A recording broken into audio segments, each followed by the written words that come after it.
যিনি পরম করুণাময় এবং অত্যন্ত দয়ালু। আমার সামনে যারা উপস্থিত আছেন, বিশেষ করে আমার নিজের বাবার ইউনিয়ন, আমি বারবার বলছি যে এখানে আমার জন্ম না, আমার জন্ম হচ্ছে গিয়ে সোনারুঘাট। আমার বাবা বেঁচে নাই, কিন্তু আমার বাবার যে ঋণ আছে, যে যে জায়গায় মানুষ জন্মায় এই জায়গায় জন্মস্থানের প্রতি একটা ঋণ থাকে।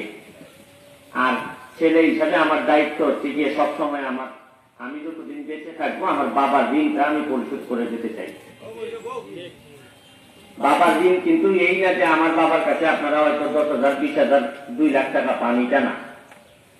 ঋণটা হচ্ছে গিয়ে যে আমি বেঁচে থাকতে যদি কখনো আমি শুনতে পাই যে আমার বাবার গ্রামের অথবা আমার বাবার ইউনিয়নের কোন একটা খারাপ সংবাদ যদি শুনতে পাই, ওই জায়গায় চলে যাওয়া, আমার যদি কোনো ক্ষমতা থাকে এই ক্ষমতা ব্যবহার করে নির্যাতিত নিপীড়িত মানুষের পাশে দাঁড়ানো, এইটাই হচ্ছে কি আমার ঋণ পরিশোধ করা। আমি আমার বাবার সন্তান। আজকের এই প্রতিবাদ সভায় আমি আসতে পারতাম না বা আসতাম না, আমার অনেকগুলো প্রোগ্রাম রেখে আমি আসছি। যদি শুধু আপনাদের এই বড়ইরি ইউনিয়নের একটা পরিবার ধ্বংস হয়ে যেত তাইলে হয়তো না এসেও পারতাম, কিন্তু এই কামাল সাহেবের মার্ডারের মধ্য দিয়ে আপনারা যারা মনে করেন শুধু কামালের পরিবারটা ধ্বংস হবে, এইটা আমি ব্যারিস্টার হিসাবে আপনাদেরকে বলে যাই, এই মার্ডারের মধ্য দিয়ে পরিবার ধ্বংস হবে 29টা। যারা মার্ডারের আসামি যে 28 জন, এই 28 জন ধরেন 28টা লোক মার্ডারের সাথে সম্পৃক্ত, কিন্তু এই মার্ডারে শুধু ব্যারিস্টার হিসাবে বলে যাচ্ছি, এই পরিবারের লোকজন বাকি যারা আছে বউ বাচ্চারা, এরা এই ফ্যামিলিটা শুধু আদালতে হাজিরা দিতে দিতে এই ফ্যামিলিগুলো ধ্বংস হয়ে যাবে। যারা মারামারি করছেন, যারা মারছেন, তারা তো মনে করছেন যে কামালকে মাইরে ফেললেই মনে হয় একটা জুসে মাইরে ফেলছেন, কিন্তু তারা যারা মারছেন, যারা পলাতক আছেন, তাদের পরিবারের উদ্দেশ্যে বলি, তাদেরকে জিজ্ঞেস করেন তাদের বউ বাচ্চারা এখন যখন তাদের বাবারা পলাতক আছে তারা কিভাবে চলে, খবরটা নিয়ে দেখেন। আপনারা কামালের পরিবারকে ধ্বংস করেন নাই, আপনারা কামালের প্রতিবন্ধী পরিবারকে ধ্বংস করেন নাই, তার বাচ্চাকে গার্জেন হায়ার করেন নাই, আপনারা আপনাদের নিজের পরিবারকে প্রতিবন্ধী বানাই দিচ্ছেন।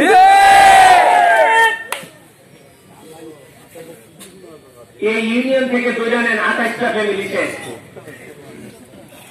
আমি ব্যারিস্টার, আমি জানি যে কিভাবে মানুষ মামলাতে পয়সা নিজের গরু বেচার পয়সাটা পর্যন্ত দিয়ে হাইকোর্টে দিয়ে আসে। আর এই 28টা পরিবারকে ধ্বংস যারা করছেন, তিনি, আমি মনে করি তিনি শুধু ফাদার না, তিনি আপনাদের এলাকার গড ফাদার। কারণ যে 28 জন এই আসামি ছিলেন, তারা নিশ্চয়ই কোন না কোন গড ফাদারের ক্ষমতায় রাতে না দিনে একদম সূর্যের আলোর মধ্যে যারা যখন মার্ডার সংগঠিত করেন, তখন বুঝতে হবে যে এটা রাতের অন্ধকারের মার্ডার না, এটা দিনের মার্ডার। উপরে বড় ছাতা ছাড়া এত বড় মার্ডার কেউ করতে পারে।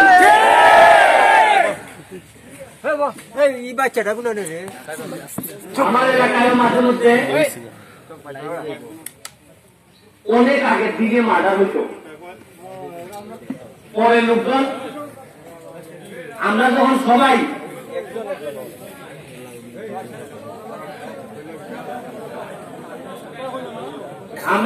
যখন একত্রিত হইতে থাকতাম, সবাই যখন সচেতন হইতে থাকতো, সবাই যখন পড়াশোনা করে শিক্ষিত হইতে থাকতো, আমার শোনার কাছে এখন দিনে মার্ডার খুবই কম। রাইতে মার্ডার করলে তাও মন ধারে বুঝানো যায় যে লুকাইয়া করছে, আইনকে ভয় পাইছে, আদালতকে ভয় পাইছে, চাইছে যে লুকাইয়া মার্ডারটা খুলে ফেলা যায় কিনা। তবে মনে রাখেন, আপনাদের ইউনিয়নের জন্য অশনি সংকেত, দিনে যখন কোন মার্ডার হয়, সবাই মিলে যখন 51টা কূপ দিয়ে যখন কাউরে মারে, তখন মনে রাখেন আমি আজকে আপনাদেরকে এই কথা বলতে যে কামালউদ্দিনের শরীরে 51টা কূপ করলো, বেশি দিন বাকি নাই, জামালউদ্দিন আপনাদের মধ্যে কেউ হবে তাদের শরীরে এরকম কূপ করবে। আপনারা ভাবতেছেন অনেকেই যে কামাল তো মারা গেছে, আমাদের কি? আরে মনে রাখেন, ইতিহাসের কথা আমার কথা না। কোন পাপ যদি আপনার বাড়ির বাইরে সংগঠিত হয়,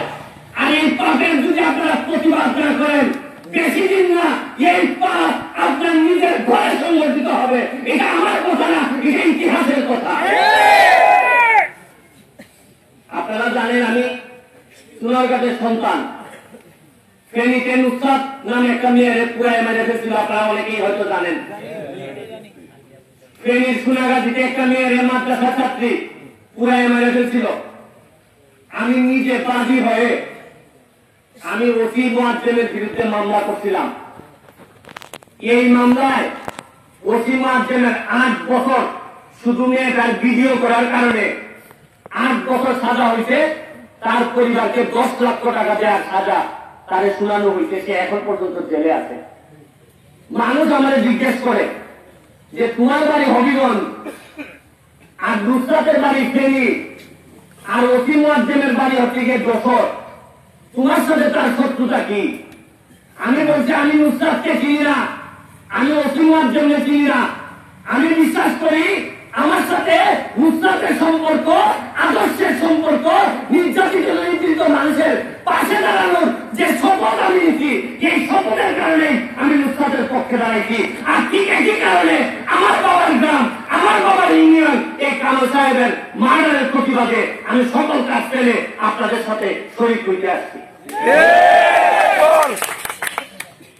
ধ্বংসের আগেই যদি সিগন্যাল যদি না বুঝেন, সিগন্যাল যদি না বুঝেন, তিনি ধ্বংস ঠেকাইতে পারবেন না। এখন পর্যন্ত জানি না নিয়ন্ত্রণের ভিতরে আছে কিনা। নিয়ন্ত্রণের বাইরে যদি যে চলে যায়, এই 28 জন যারা আসামি আছেন তারা যদি এই মামলাটার বিচার ঠিক মতো না হয়, আপনারা জানেন যে আগের যে ইসলাম উদ্দিনের মামলাটা, এটা থেকেও তো চার্জশিট থেকে 2 বার নট সেন্টার করা হয়েছে আপনাদের ইউনিয়নের চেয়ারম্যান সাহেবকে। এবং মজার বিষয় কি জানেন, দুঃখের বিষয় কি জানেন, আজকে একটা কথা বলে যাই, এই পানিয়াতংবাসীর কপাল যদি কেউ নষ্ট করে, কেউ সোনারঘাট বা মাধবপুর থেকে আইসা করবে না, আপনাদের নেতারা ইনকার কপাল নষ্ট করবে। এবং এই আসামিদেরকে বা যারা অপরাধ সংগঠিত করছেন তাদেরকে আশ্রয় প্রশ্রয় কিন্তু বাইরের কোন মানুষ দিচ্ছেন, আপনাদের বানিয়াতনের মানুষরাই দিচ্ছে। আমি আর নাম বলতে যাব না, নাম বললে জিনিসটা খারাপ শোনায়। বহু লোক এটার মধ্যে জড়িত। আমি আমার এই ভিডিওর মধ্য দিয়ে যারা ভাবতেছেন, বানিয়াতনের নেতৃবৃন্দর কাছে বলি, এইরকম পা আপনি খেলা করেন না। যারা ভাবতেছেন বিভিন্ন কারণে এইরকম আসামিদের পক্ষে থাকবেন, তাদেরকে উদ্দেশ্য করে বলি, এই ইতিহাস বলে বিশত সাপ নিয়ে যারা খেলেন আর পান্ড নিয়ে যারা খেলেন, ওয়াইস ফুটবল খাবেন না যে থাপ্পর খাবেন, এটা আমার কথা না, ইতিহাসের কথা।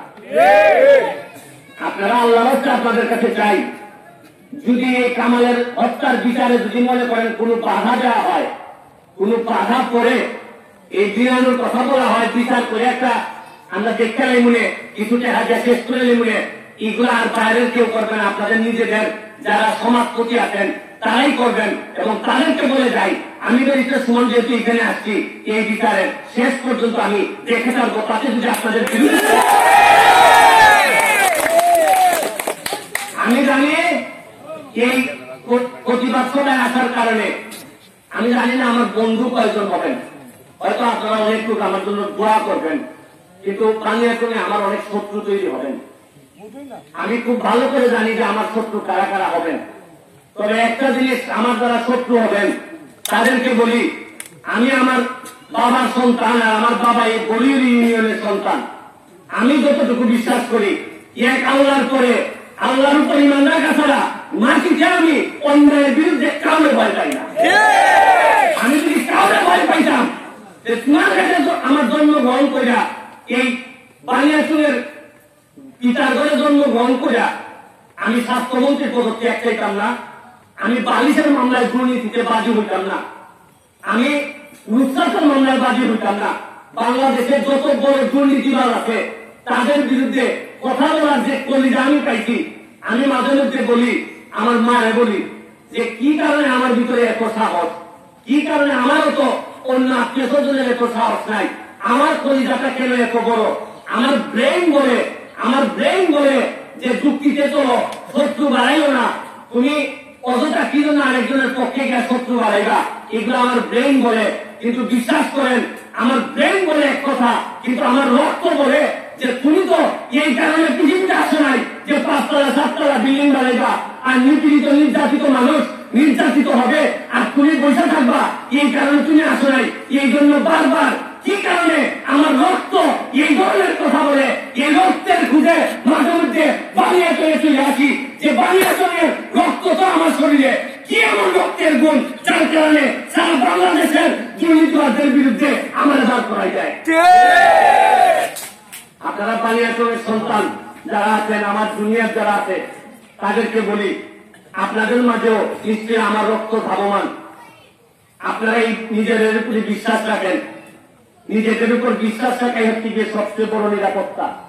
নিশ্চয়ই আমার রক্তের মধ্যে যদি কোনো 2 নম্বরই না থেকে থাকে, মানুষের কষ্টে যদি মানুষের পাশে দাঁড়ানোর অভিজ্ঞতা থাকে, এর নিশ্চয়ই আপনাদের রক্তের মধ্যে আছে। কারণ আমার বাবার 14 গোষ্ঠীর মধ্যেই তো আপনারা পড়েন, তা আমার মধ্যে যদি থাকে আপনাদের মধ্যে আছে। আমি যখন সোনারঘাট থেকে যখন আসি তখন লোকজন আমার অনেকে জিজ্ঞেস করছে ঢাকা থেকে যে কই যাও। আমি বলছি যে আওয়ামী লীগের একজন নেতা মারা গেছেন, আমার পরিচিত ছিলেন, তার একটা প্রতিবাদ সবাই যায়। 3-4 বার জিজ্ঞেস করছে শুধু আওয়ামী লীগের নেতার প্রতিবাদ সবাই যায় এটা বলছি। কিন্তু আমার কাছে আসার সময় মনে হয়েছে যে আপনারা এমনই দুর্ভাগা, দেখেন বাপ যদি 2 নম্বরই করে ছেলের যেমন কষ্ট হয়, সমাজে গ্রামে বাজারে যখন ছেলের কথা শুনতে হয় যে তোর বাপ প্রচুর রে বা তোর বাপ তো রাজাকার রে, এগুলা শুনতে হয় তখন ছেলের কষ্ট হয় অনেক সময়। আর আপনারা পেয়ে গেছেন ঠিক এমনই একটা অবস্থায় যে আপনারাই এমনই এভাবে আপনারা এমন একটা লোককে ভোট দিয়ে চেয়ারম্যান বানাইছেন যে লোকটা পর 2টা মামলার প্রধান আসামি। এটা আমার বাইরে যদি কেউ শুনে এটা সরব যে এরকম একটা লোককে এতগুলো লোক নেতা বানাইছে। আমার একজন বন্ধুরা বলছিলেন, আমি বলছিলাম যে আরে চেয়ারম্যান তো দূরের কথা, মারামারির অভিযোগ তো দূরের কথা, ছোটখাটো মারামারির অভিযোগ একটা নেতার বিরুদ্ধে যদি 2 বার আসে, সে যদি মানুষের বাচ্চা হয়ে থাকে, সে যদি নীতি নৈতিকতার তার রক্তের মধ্যে যদি কোন ভালো মানুষের গন্ধ থাকে, তার তো মানুষের সামনে একটা বলা দরকার যে আমার আল্লাহ মাফ করেন, আমি আর এই পদের মধ্যে থাকতে চাই না, আমার আত্মীয় স্বজন যদি খারাপ হয়ে থাকে আমি আর থাকতে চাই না। আপনারা আমি বড়ির সন্তানের সন্তান, আমি আপনাদেরকে বলি আন্তর্জাতিক অপরাধ ট্রাইব্যুনালের প্রসিকিউটর আমি ছিলাম। আমি 1 লাখ টাকা বেতন পেতাম, আমার সাথে পুলিশের গানম্যান থাকতো, কিন্তু শুধু সময় দিতে পারি না, শুধু আমি সারাদিনই বাংলাদেশের কোন না কোন জায়গায় লাইভ করতে হয়, ভিডিও করতে হয়, সামাজিক সমস্যা নিয়ে আমি থাকি। এই কারণে মানুষ আমাদের বলতে পারে যে এই লোকটা চাকরি না করিয়া খালি বাড়ি বিভিন্ন জায়গায় ঘুরে বেড়ায়, এই প্রোগ্রামটা হইতে পারে। এই কারণে 6 মাস আগে আমেরিকা থেকে আইসাই আমি বাংলাদেশের ইতিহাসে এই প্রথম কোন লোক নিজে আমি সময় দিতে পারি না এই কথা বলিয়া এরকম একটা চাকরি থেকে আমি রিজাইন দিয়ে লাইটা বলছি যে শুনো, আমি সিলেটের সন্তান, শাহজালালের উত্তরাধিকার। আমরা যদি দুর্নীতির বাইরে না যাই, আমরা যদি আমাদের ভিতরে যে 2 নম্বরই আছে এগুলো যদি পরিত্যাগ করতে না পারি, তাহলে বাংলাদেশের জন্য কিসের উদাহরণ আমরা তৈরি করবো?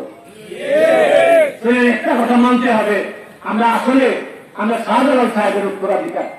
আমাদের রক্তের মধ্যে যদি পরিষ্কার কিছু না থাকে, আমরা যদি নির্যাতিত নিপীড়িত মানুষের পাশে না দাঁড়াই, তাহলে কি কিসের ভিত্তিতে আমরা ঢাকা গিয়ে দাবি করব যে আমরা সিলেটি মানুষরা আমরা অনেক বেশি ভালো, আমরা খারাপের সাথে নাই, আমরা কোনো খারাপ লোককে আশ্রয় প্রশ্রয় দেই না।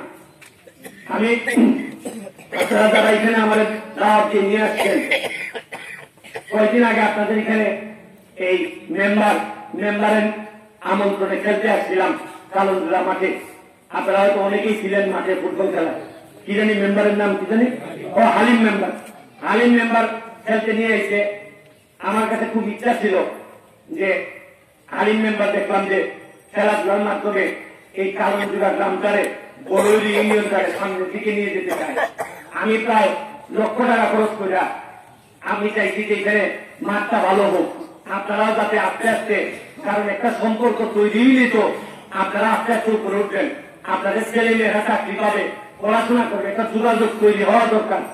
আমি মেম্বারের দেখে আমার মনে হয়েছে যে না, কালনজোড়াতে বা এই বড়ুরি ইউনিয়নে কিছু লোক তৈরি হইতেছে যারা হয়তো এই জায়গাটা অনেক উপরে নিয়ে যাবে। আমি যদি এই জায়গায় থাকতাম এইটা হয়তো আমি আপনাদেরকে চেষ্টা করতে পারতাম, যেহেতু আমার কপালে দেয় নাই, আমার কপাল দিয়ে দিছে সোনারঘাটের সাথে সম্পৃক্ত করে, আমার জন্ম দিয়ে দিছে আল্লাহ সোনারঘাট। সোনারঘাটের প্রতি তো আমার ঋণ পূরণ করি। আমি তো এই জায়গায় আছি শুধু আমার বাবার ঋণ পরিশোধ করতে।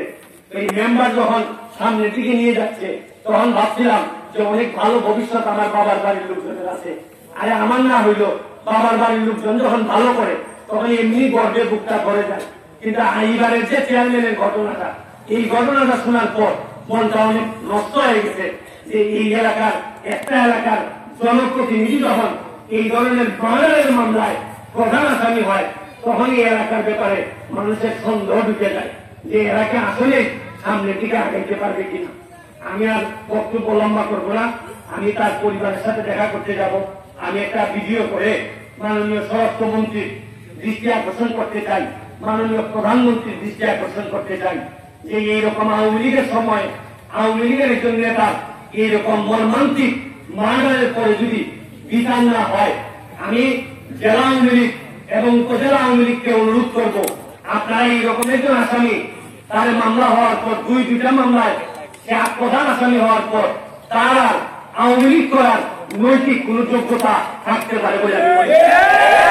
আমি নিজে একজন আওয়ামী লীগের হিসাবে আমি এই কথা আপনাদেরকে বলতে চাই, বঙ্গবন্ধুর আদর্শকে ধারণ করে আপনি আরেকটা লোককে মারবেন, মারার আসামি হবেন, আপনার বিরুদ্ধে এত বড় অভিযোগ হবে, এই অভিযোগ খণ্ডন করার আগ পর্যন্ত আপনি কোনোভাবেই বঙ্গবন্ধুর আদর্শের কথা আর বলতে পারেন না।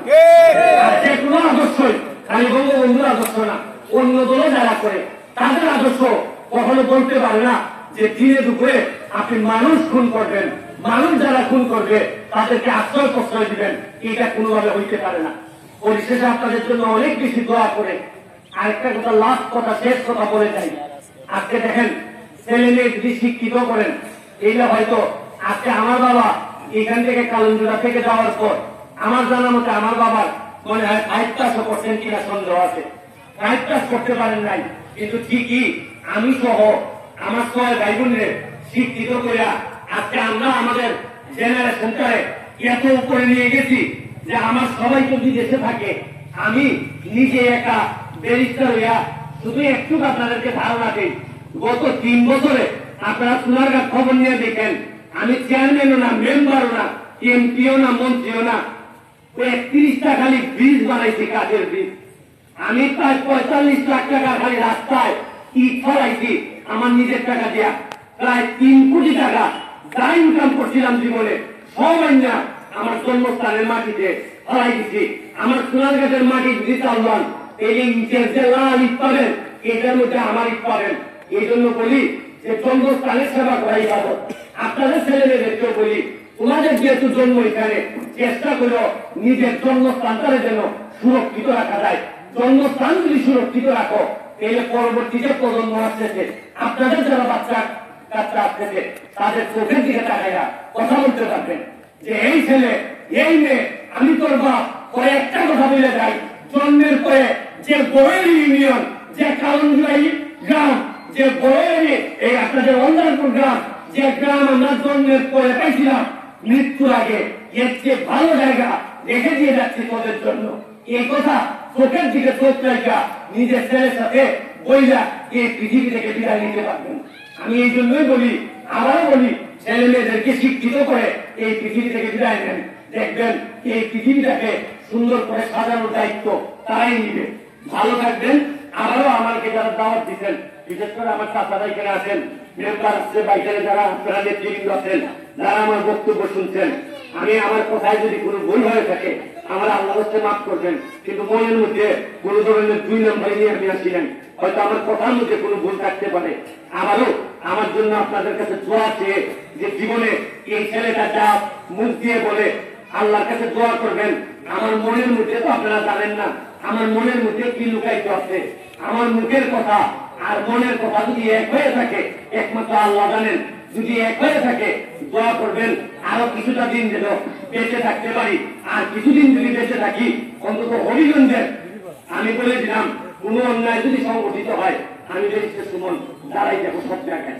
ভালো থাকবেন, সুস্থ থাকবেন সবাই।